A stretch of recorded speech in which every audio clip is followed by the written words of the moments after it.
Hey guys, okay, so I'm going to be answering another question. The question is, why does God promise restoration, but then ends up hardening their hearts and allows them to, do the opposite, along with, having it be very, very intense to the point to where it looks contrary to what he promised and is the exact opposite. So anybody that's new here, welcome.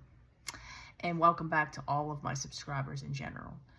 So here's the answer to that question. So let's say today, God forbid, you were diagnosed with cancer. God forbid, okay?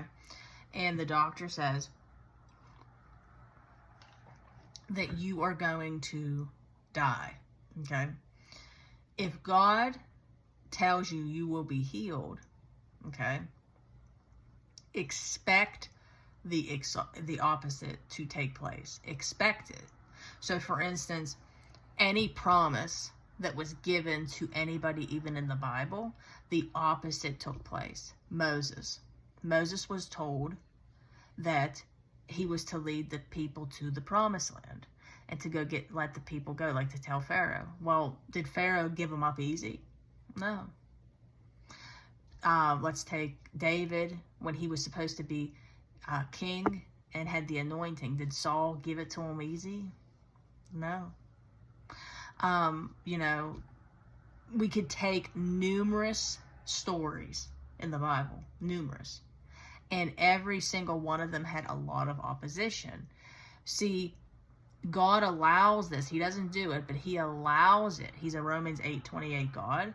He does it to equip us, to build endurance, to build strength, to build faith, for us to trust him in ways that we never ever would trust him, okay? He does this in many, many ways.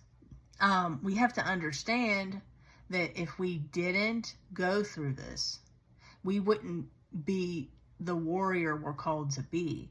We have to go through this, and that's why it's not having to do with your marriage. He's using it, but it has nothing to do with your marriage.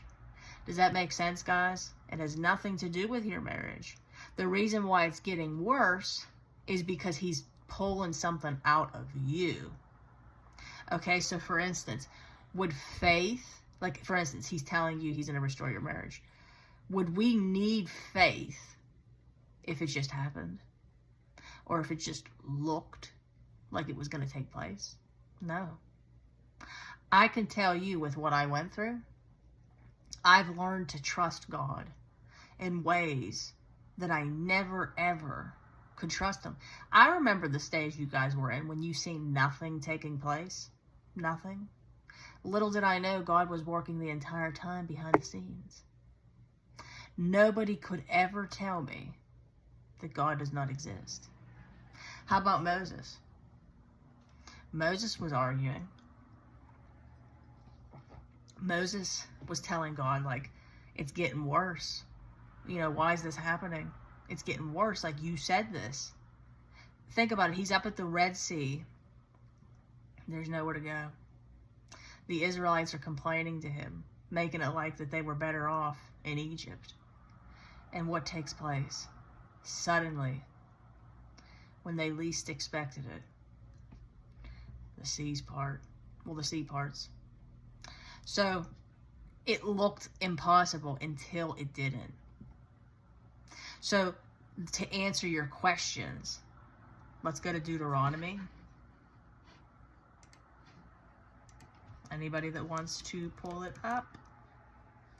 Deuteronomy.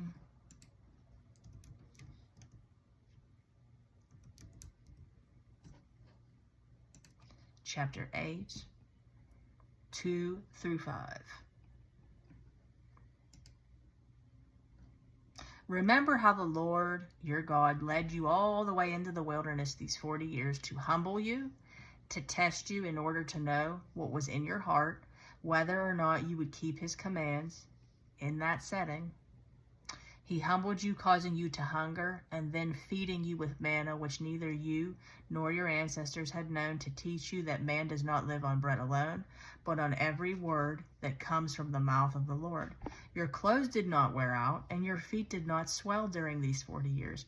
Know then in your heart that as a man disciplines his son, so the Lord disciplines you. So basically, he loves you so much. He wants you to get what you need to understand. He's disciplining you the way we are supposed to discipline our children. Okay? That's how much he loves you. Okay?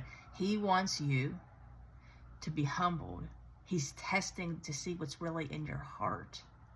Okay? He's building strength in you. He's building endurance in you. Okay? And think about if he's doing this with all of us. What do you think he's going to do with your prodigal? Just a thought, guys. What do you think he's going to do with your prodigal? If he did it with us, he's going to do it with them. So that pride that they got, they will be humbled. You hold on, guys. Just like God hardened Pharaoh's heart to make it more challenging for Moses, look at what it did with Moses. Look at how Moses became who he was, all because it was more difficult. It was more difficult. If it would have been easy, would Moses really have learned anything? I guarantee you guys, when you come out of this, you won't go back. You won't go back. So does that answer your question, guys?